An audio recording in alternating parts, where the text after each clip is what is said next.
స్కూల్కి వెళ్లకుండా ఉండిపోతున్నారు.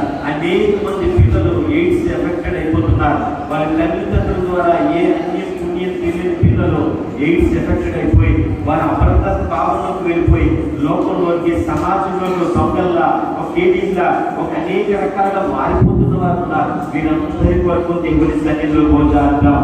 అనేక లక్షల మంది అత్యాచారాలకి మానవంతానికి చిన్న బిడ్డలుగా ఉన్నప్పుడే వారు చేర్చబడుతున్నారు. వీటన్నిటి వరకు జ్ఞాపకం చేసుకుందాం. అనాథ పిల్లల కోసం మనం ప్రార్థన చేసి ఉన్నాం. వీటి పిల్లల కోసం చేసి ఉన్నాం. భిక్ష పెట్టుకుంటున్న పిల్లల కోసం చేసి ఉన్నాం. బెగ్గింగ్ మాఫియాలు తొలగిపోవాలని దేవుని సన్నిధిలో ప్రార్థన చేసి ఉన్నాం.